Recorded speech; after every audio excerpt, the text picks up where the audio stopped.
Hello and welcome to episode 38 of the Freo Big Footy podcast. This week we'll be going back over the Derby where Fremantle ended up probably being a little bit close for comfort but kicked away when required, and then we'll also have a look at a couple of key re-signings through the week and obviously the exciting selection news for this week as well. Joining us this week is our usual Victorian guru, Seppo. How are you, mate? I am good to be here, and exciting days for Freo supporters with so many signings and team selection news going our way. Absolutely, and also joining us is our resident New South Wales expert this week in SimmoFreo. How are you, mate? Thanks for coming on board. Yes, Centurions and Seppo, thank you for having me. Great to be here.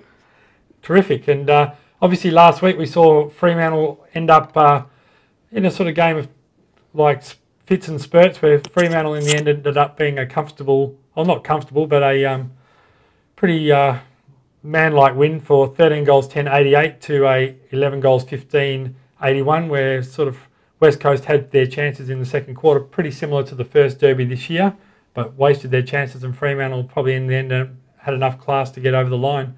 What do you think of the game, Seppo? Obviously watching on the big screen over there. Yeah, it was pretty nerving, obviously, for the Eagles to have a lot of the lead for that first half, but I knew they couldn't sustain it and we'd eventually kick into gear. Obviously, what we were talked about a lot of last week was how we struggled with the key tools down back and how we would line up, and I did think that they would push Main down back, and when I saw Taberner struggle early, I thought they might make a change, but it was good to see they stuck fat with him and kept him down there, and I thought there was some good jobs done through that sort of defensive side of the ground, and it was great to see that third quarter that we did push ahead, and they took the foot off the gas a bit and let them back into it, and then we nearly had them again in that halfway through the last quarter, and then the Eagles obviously claimed some late ones, and obviously Ross wasn't too happy about that and let the guys know, but it's just great to get the result because with the personnel available on the field, it was just good to get the win without a convincing victory. Absolutely. And what did you think, Simo, watching the game over there? Yeah, look, as Seppo said, it was pretty nerve-wracking, obviously, but it was good to get the 4 points. And I think apart from Taberner, I think it was, there was no other injuries and suspensions for once, which is a good thing this year for Freo. But I, for one, was obviously pretty nervous about the tall forward line against our depleted back line, and I think it was just really good for the boys to come out and show that we can reshuffle. I know Ross has a lot of faith in the coaching staff and who they put in there are going to do the job. So to see those talls, be able to be taken, gives you a lot of faith against coming up against teams as well like Hawthorn and Sydney that have those taller forward lines. I think as well, another thing for me was it was amazing to see Chris Main back in form. That was a big one for me. I've really worried about him this year. He's seemed to struggle with injuries and just hasn't been on his game, I don't think. And, to see him with his 17 disposals, he only got the 1 goal, but the 6 marks, 4 tackles, he looks back in form, and I think that's really going to help us come finals time. Yeah, I think that was a key point you made, Simo, and like the fact that he sort of, particularly in the second half, he came, he's a lot of one-touch marking, which is really good. I mean, he made a couple of small errors in the first half, but you've certainly seen that he's building up, and I think he's obviously gradually recovering from that injury that he had at the start of the year, which is pleasing. And as you said, Seppo, talking about Taberner earlier, I mean, he did look a bit lost at times, and obviously learning to sort of touch getting on hold of his man and that sort of thing, and that's going to come with experience. But I think, a few guys are probably a bit harsh on him considering he only sort of found out the morning of the game and hasn't played probably there for Absolutely. 2 or 3 years. So I thought against the odds, I thought he battled pretty hard all day, and although he sort of made a few little blunders with his kicking, I think in the end he sort of ended up being sort of taking the safe route and safer out, and then just ended up going down boundary side. And you can't, you'd rather him do that than try and sort of go outside his limitations as well. Yeah, I thought Hilly had a ripping game and a great deserving win of the Roscoe medal. I thought the way that he took the game on a bit, and even how Daniel Pearce is really starting to do the same thing and back in his kicking, because those two, I think, are actually leading the comp for inside 50s. I think Daniel Pearce is first and Hilly second, but the way we've been able to get our avenues to goal with Pav well down on form, he didn't have too much of an impact. I think he got kept well, but the way that those two guys are pushing the ball out of the midfield and getting those kicks into our forwards, no matter where they're going to be, if they're inside 50s or just outside of lowering the eyes, those two guys have certainly put on a good show the last few weeks. Yeah, I think the other one that was interesting, obviously Fife certainly justified his re-signing the week before with a terrific performance, especially when the game was on the line. But the other guy probably stood up a bit, and anyone who sits near me at the footy, particularly 2 or 3 years ago, I used to really get frustrated watching him, but he's now starting to put it together, is Duffield. With our guys down the back there, particularly most of our leaders, I thought him and Dawson, but Duffield in particular, considering he was sort of getting tagged, played a sensational first half and really kept us in it there with his ball use, particularly out of 50 as well.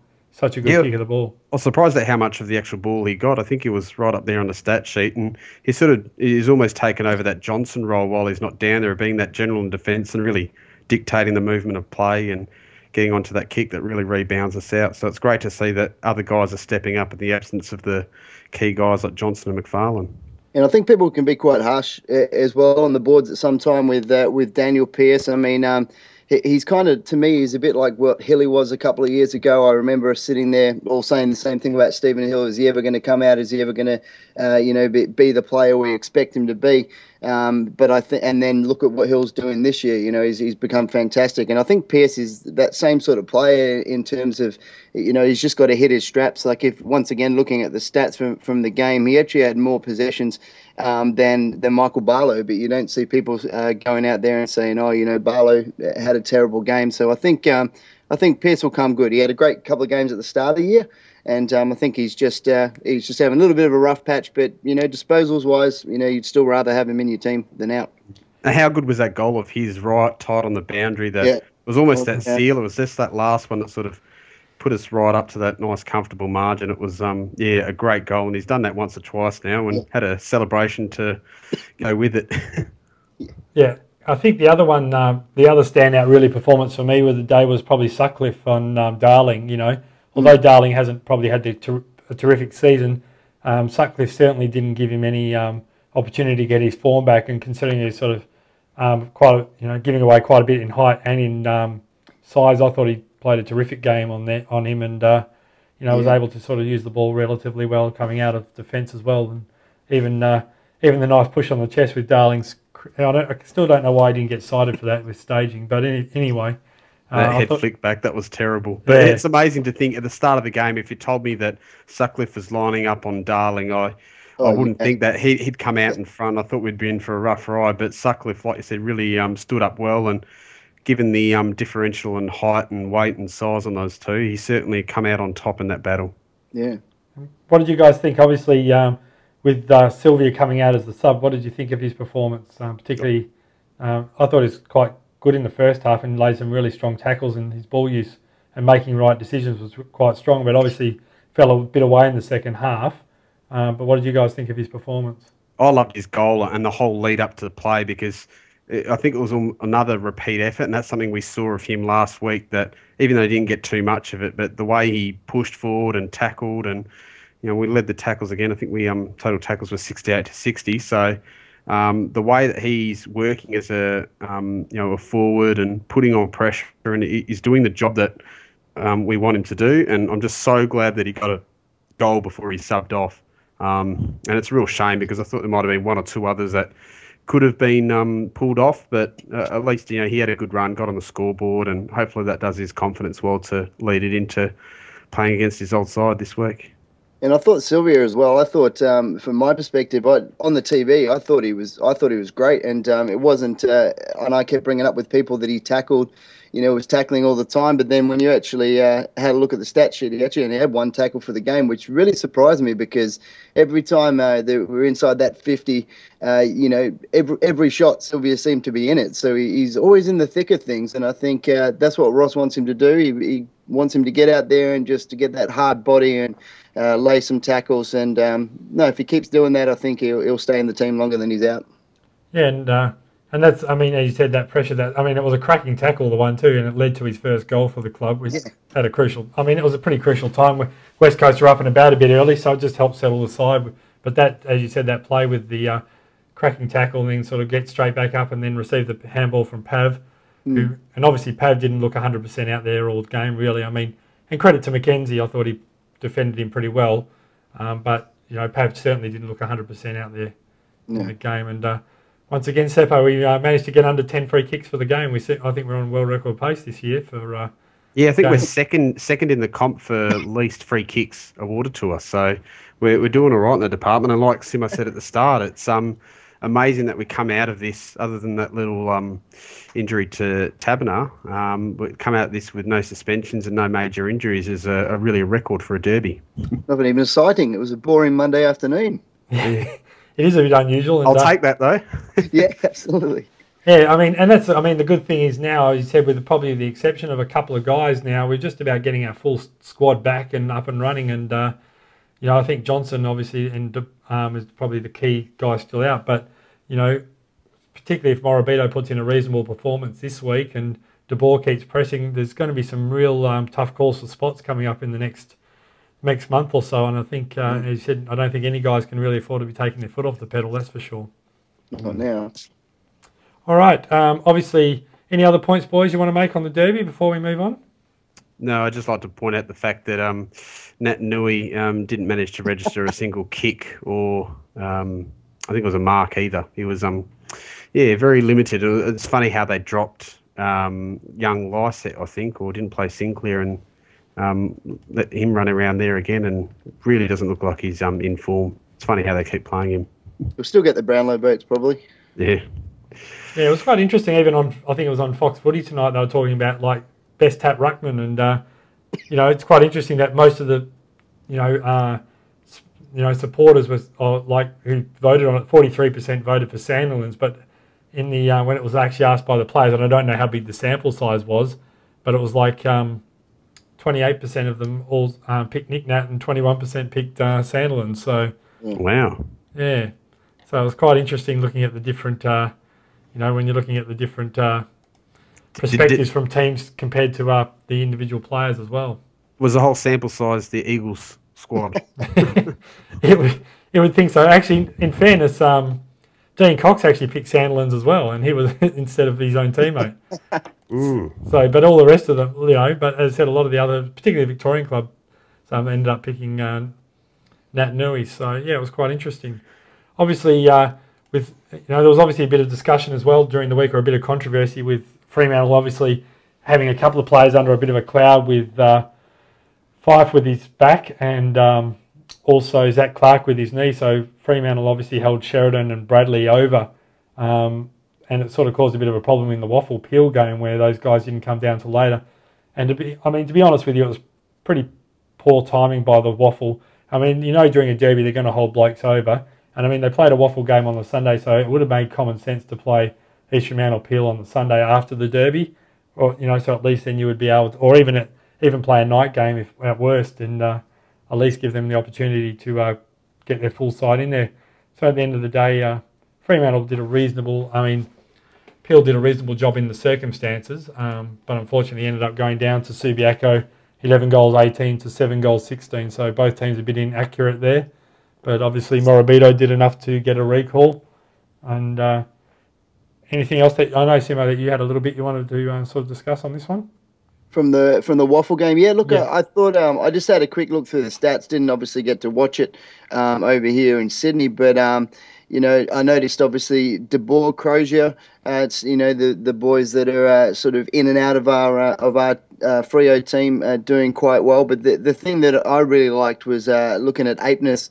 Obviously, he had 18 disposals, 2 goals, 7 marks, but 3 inside 50s, but also had 7 hitouts. So it looks like they had him in the ruck a little bit, which was interesting because looking at people talking about whether Zach Clark's going to go back as a ruckman or whether he might even be carrying an injury. It was interesting to see Apeness pushed up to do a bit of ruck duties, which almost points towards maybe they're just getting him ready to be able to cover that spot. But then, of course, Griffin as well, 29 hitouts, 2 inside 50s, 21 disposals, and also his tackling looked like it was on song in that game as well. So, Griff's looking like he's pushing, and it's just great to see Apeness getting closer, I think. Yeah.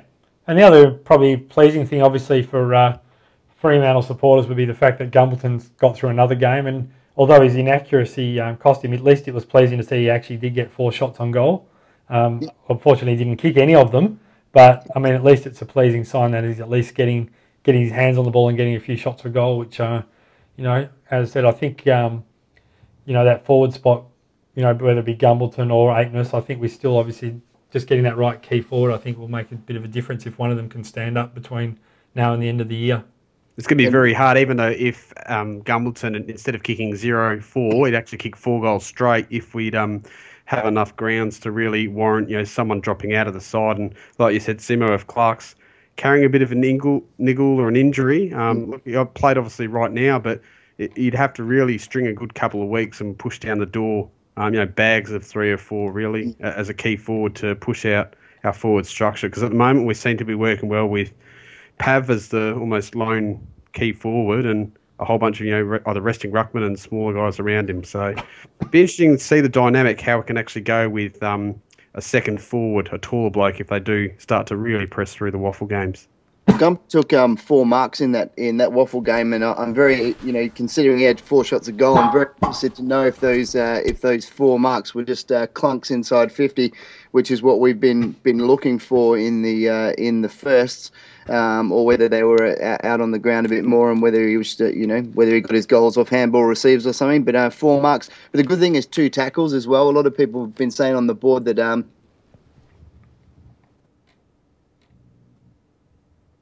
you know, when he hurt himself doing a tackle, and they were trying for a little while from the sounds of it. So looks like he might be back on track, Gumby. Yeah, absolutely. And obviously, we might see if we can get down and watch a bit more of the Peel game this week. Obviously, moving on, before we sort of get to the ins and outs this week, obviously a key re-signing for Fremantle during the week with David Mundy securing his future at Fremantle till 2017, signing a 3-year deal and putting to rest any sort of talk or free agency bubble going into the finals, which is, I think, a terrific sign for the club, and obviously allows them now just to concentrate on doing the job at hand between now and the end of the season. And I don't think there'll be too many people disappointed with that re-signing, that's for sure.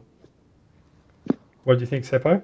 No, I think it's just great. We've got him off the table, and now we can focus on the rest of the contracts we've got going. So great to have, you know, Fife sign up the week before and have a great performance, and then Mundy sign, and hopefully he leads into a great performance. And now we've got, you know, a lot more to focus on now that he's wrapped up, and concentrate on footy now. Absolutely. And obviously the moving on to the Melbourne Fremantle game this week, obviously Ballantyne is playing his 100th game this week, and I see I was waiting to see if the West was going to put out their hero poster for Ballas this week, but doesn't seem to be coming that way. But also obviously the key news and inclusion this week, which got the board all up and excited, and all, let's be honest, all Fremantle supporters have been. It's been a long day coming, and I think it's terrific that obviously Mora got his chance, and the footage I'm sure most of the supporters would have seen on the news or Fox Footy or on the website to see Ross Lyon bring the group in and then announce the inclusion was terrific for him, and obviously another key inclusion for us as well with Luke McFarlane back, and he'll certainly be a welcome addition back to our defence this week after having him and Johnson out for the last couple of weeks. Certainly will be, and it's great to see that, you know, it's not only Morabito coming back, it's sort of overshadowed McFarlane's inclusion back into the side, because McFarlane at the moment is a lot more important than Morabito. It's almost like a nice, you know, cream on the cake to be able to get someone like Morabito back in this side, but McFarlane's going to be quite key as an inclusion, and now we can actually go in with McFarlane and Dawson down there and actually have more of a recognised backline. So it's great to see that he's got up and he's on the plane and he's there to play. Yeah, and obviously the two outs this week, obviously Matt Taberner, who they talked about, ruled out yesterday with a bit of a hamstring injury, so which is a bit of a disappointment for him. Would have been interesting to see if he would have got another crack even going up forward this week, but not to be. And obviously Clancy Pearce, who came on as a sub last week, but just struggled to get into the game a little bit last week, and not sure the sub is the ideal position for him. So obviously he'll go back to Peel and try and force his way back in. And for Melbourne this week, Tom McDonald and Geordie McKenzie come into the side, where Neville Jeddler's out with suspension and Daniel Nicholson has been omitted.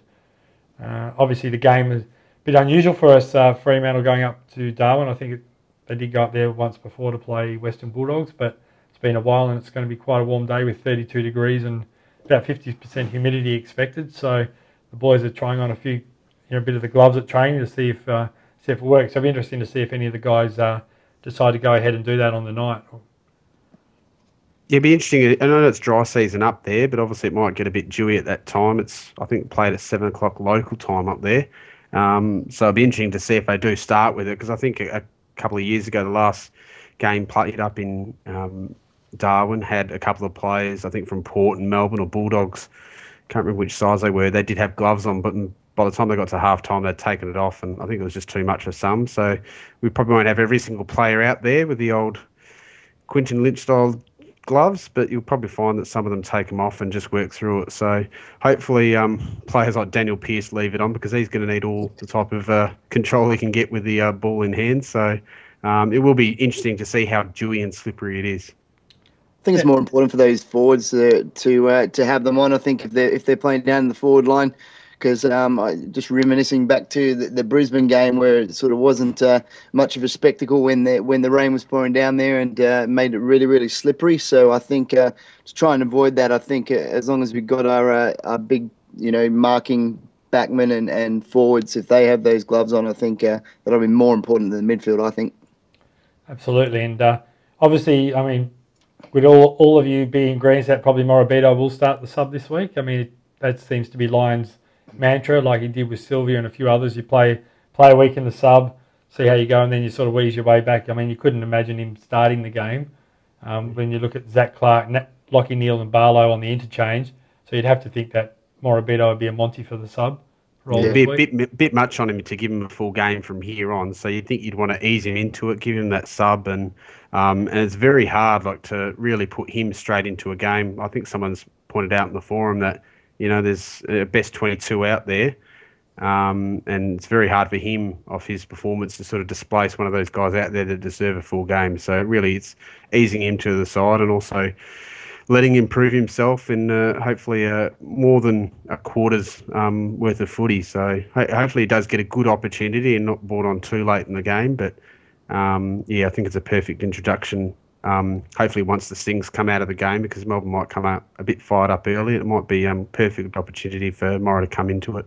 Where do you guys think he would actually play if he did start the game? I know he probably won't this week, but if he did, where do you think he'd actually play? I know he's obviously a midfielder, but he's been playing down. He started playing down back a fair bit in the waffle, and we know he can play sort of off that half forward as well. Where do you think they would start him if they started? Probably on the wing, like right outside of the contest, or even drifting half forward or half back. They'd probably keep him on the outside, and I think that's where they've even talked. I think someone made the comparison. I don't know if it was a Juno, one of Ross's presser, talking about Sylvia versus Morabito, and Ross pointed out they're two different type of players, and Morabito's a true winger, so to speak, or an inside mid. So that's sort of where he's looking at the moment. He'll probably start on the outside, get some run into his legs, some nice straight line play. Don't get him too involved in the contest. It'll be a great introduction for him.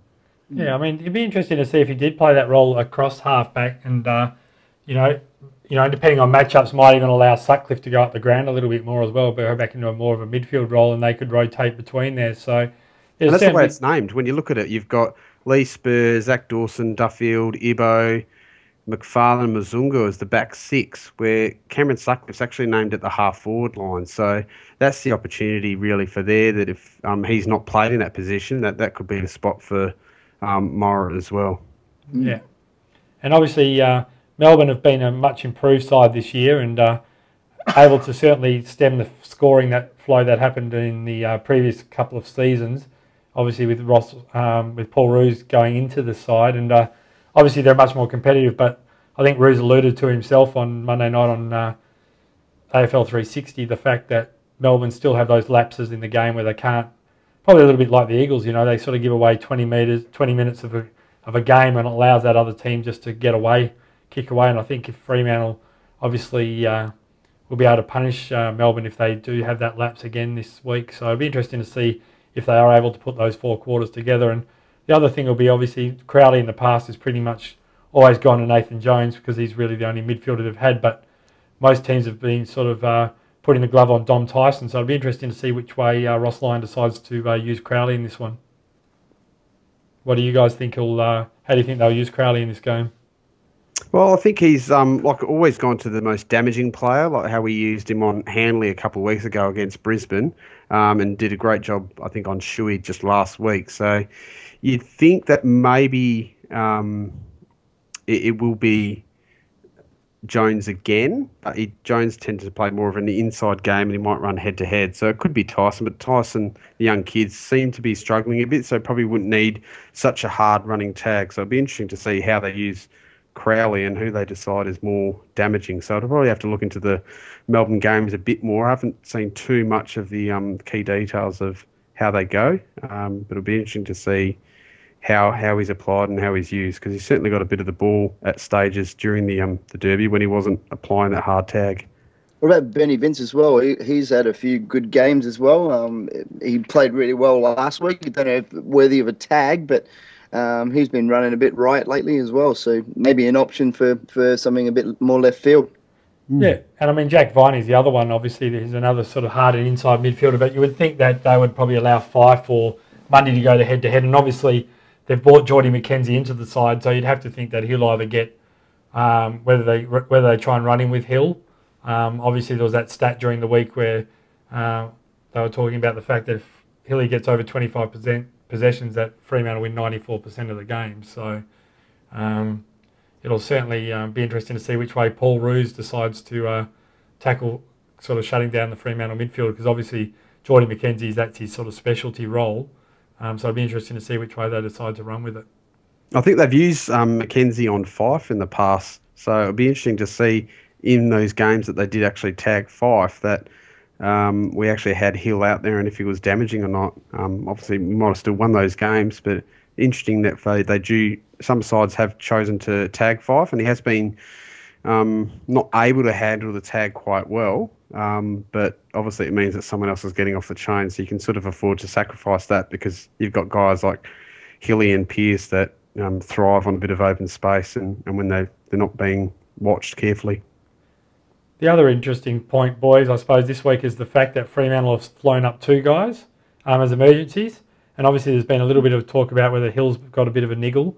So it'd be interesting to see if with 2 emergencies go up, whether there may be a late change or a late withdrawal in the game, and who it may be, because it's unusual for Fremantle to take 2 emergencies up, particularly when you look at the fact that it's Clancy, Pearce, and I think Crozier is the other one who's flown up as well.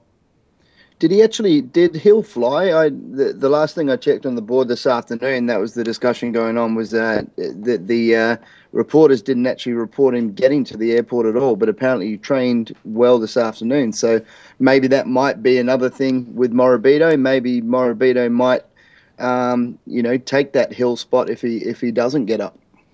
Yeah, and obviously, although it's good to have a rest, you really don't want. The fact that Hill's been in such great form, you don't really want him to sort of try and miss too many games, that's for sure. And obviously... it did happen a lot last year with Hilly, and I think he was carrying a bit of an injury and an ankle, and he seemed to play. And I remember the stages where he rested up and forward. So if we've got an opportunity to pull him out of a game, and even if it is more of a wet condition game, don't know really the forecast up there, but a player like Clancy Pearce would be perfect. For if the ball's slipping around and it's going to be, a bit of a hard contest, he'd be the perfect type of player to actually add into that side if we do need to make a light change for Hill.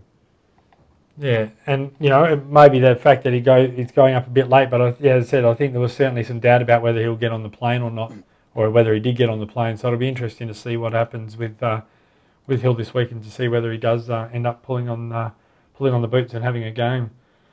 Any other matchups that intrigue you this week, and to see how they go? Obviously, there's been a lot of talk on our board as well about James Frawley and with his impending free agency, and be interesting to see. Obviously, he's lined up on Pavlich, and be interesting to see whether they do play him in defence or whether they do move him up forward as well. Yeah, he's played a lot of his games up forward, but they've named him back, and obviously they've got the luxury of having, not really luxury, but they've got Dawes and Pedersen there that are playing quite well, and Gawn sort of resting ruck to help out Jamar there. So I suppose they do have a fairly reasonable tall side.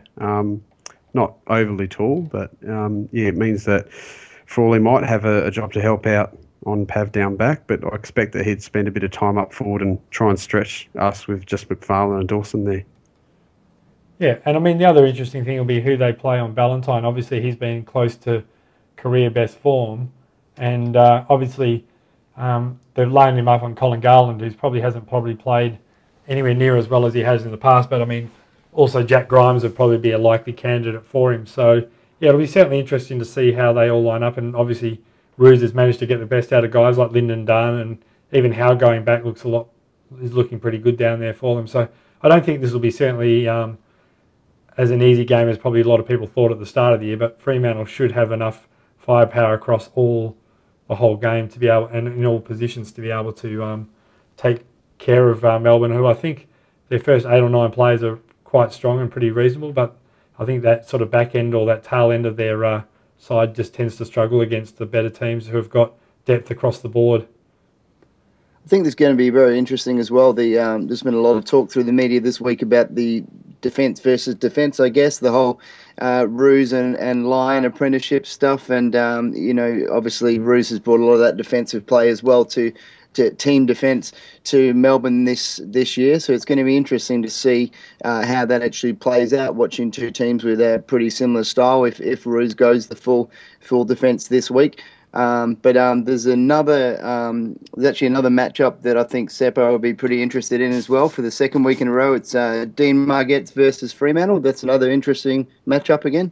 Yeah, they've got Bannister, Margetts and Dalglish going up there. I think Dalglish did a pretty good job. I think he was one of the umpires last week and he wasn't noticed, which was quite good. So it'd be interesting that, they've got those guys going up there. So we'll see how they go.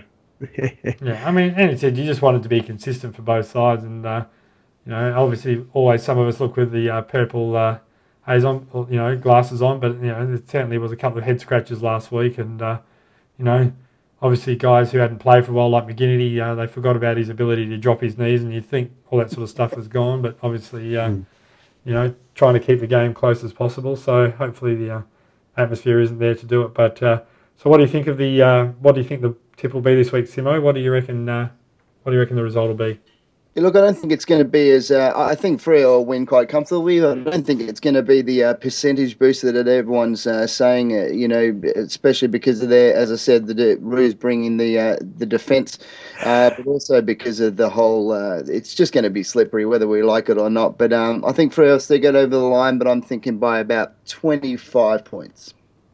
Okay. Yeah, I'm going to go for a 35 points. This is going to be based on Hayden Ballantyne playing his 100th game, and he'll be great when the ball does come to ground. Once Pavlich or Mains, going for the mark and it's spilled down, Ballantyne's going to really continue his great run of form, playing his 100th game. He'll have something to prove, especially another away game, which we want to see him continue these, not just play at home, but get results away. And also Colin Sylvia playing against his old side is going to help, and he'll have something to prove as well. So we've got at least two guys that suit this type of conditions that will be looking to get on the scoreboard. I think the way that Melbourne will play will force us to kick quite inaccurately, and obviously the conditions as well might affect our skills. So we could be looking at a low game, but still enough, I think, to win by about 6 goals.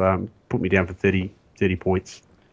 Yeah, I think it should be probably a little bit like the Bulldogs earlier this year. I think we're probably a 2-goal side better in each quarter. So using that logic, I think we should, if we play to our potential, should win by about 8 goals. And I mean, although the result last week was a lot closer than expected, I think that you can't really gloss over the fact that really Western Bulldogs managed to get them out to a 6-goal lead, but they obviously didn't sustain it. But I think if you do that against Fremantle, I don't think they'll be able to get that sort of result back. So, I know Melbourne are terrible at Etihad as well, so it'll be certainly interesting. And obviously Fremantle haven't had the opportunity to play up in Darwin for a while, or some of the guys certainly haven't. So it'll be a sort of a bit of a test for us playing on a new venue, and obviously second one we've played this year where we hadn't played at the Adelaide Oval either. So it'll certainly be an interesting game for us. But I think an 8-goal result would be probably a par result, I think, for us this week based on the two sides and where they sit on the ladder.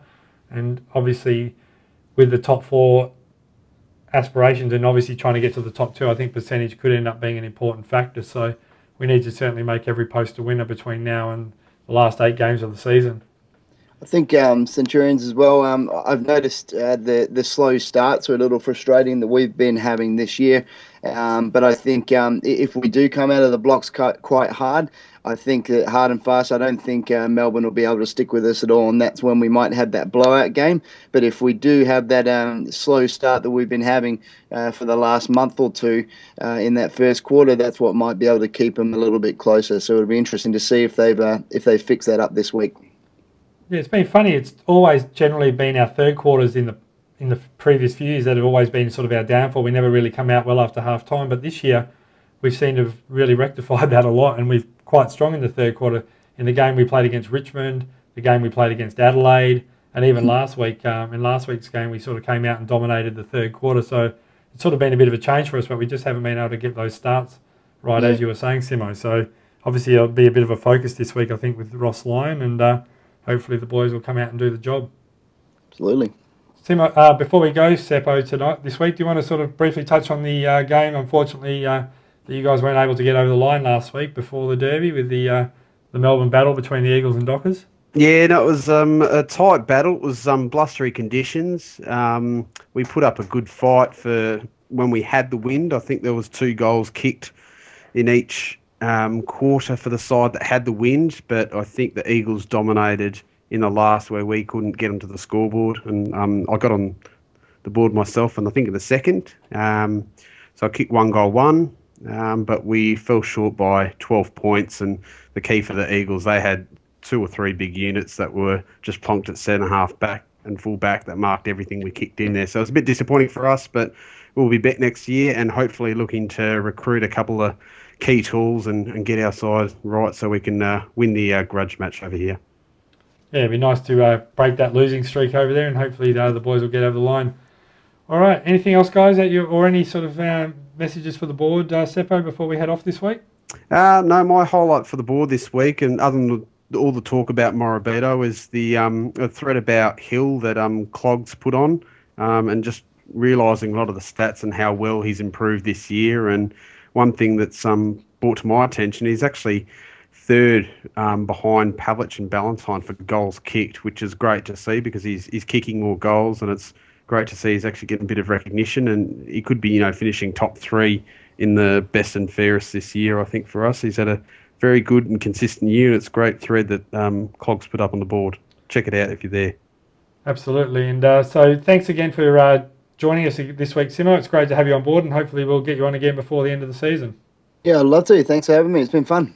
And Seppo, thanks again for joining us again this week, mate, for your usual intake and inputs into the side. And hopefully, as I said, we'll continue our 6-game winning streak this week.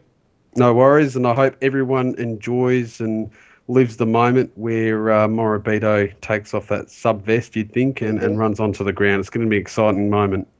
Absolutely, and obviously for those people who at Subiaco, we'll hopefully see him again the following week against GWS, but it will certainly be everyone will be waiting with bated breath to see him, as you said, pull off the vest, and if that ends up being that way, and it'll be terrific for our Fremantle supporters to be able to sort of watch him back in action, because as I said, I know looking on the Twitter feed today, Seppo, the highlights of Morabito from a few years ago, certainly he'll certainly add something to our midfield, and not only a big body, but just his ability to finish, and particularly outside 50 will just be a real added bonus for the side if he can get back to anywhere near the form he showed prior to his injuries. And good luck, and you lucky pieces of rubbish that get to go up there and watch him live in Darwin. So I'm certainly envious of all those up there that get to watch him play. Yeah, absolutely, and hopefully we'll hear those Freo supporters there, and it'd be nice to get up there myself. But unfortunately, it's pretty pricey to get up there at the moment. Actually, it's I couldn't believe how expensive it was. So, but let's hope not only Morabito has a great game, but the whole side, and we get away with the chocolates. Hopefully someone can make a banner as well. That'd be good with a nice away game. Someone can make a nice big banner. That'd be good, and following Seppo's lead up there. Yeah, absolutely. What are they doing this week, Seppo? With the is there anything going on up there for the? No, I don't think we've even have a banner, because out of the WA and Melbourne cheer squads, I don't think we've managed to put one together. So I don't even know if the supporter groups, if there's too many people. We've only got a handful of people coming from our Melbourne supporter base, and I think there's only a couple from the WA cheer squad making up for this one. So it'll be a limited crowd, but there'll be certain pockets of supporters scattered around that ground, obviously with a couple of flags and bits and pieces. So Daniel Pearce won't know where to run, seeing he runs outside the banner every week. He'll be a bit lost. So we'll hopefully see how it goes. And all right, thanks for joining us again this week, fellas, and we'll see you again next week. And let's hope we, as I said, get away with a good, comfortable victory and keep our momentum for the top 4 going till the end of the year. That's it for this week, and we'll see you again next week. Don't forget to update on the iTunes, and by all means, guys, if anyone's interested in coming along like Simmo has this week, please put your name forward and we'll get you on board. That's it for now. Bye for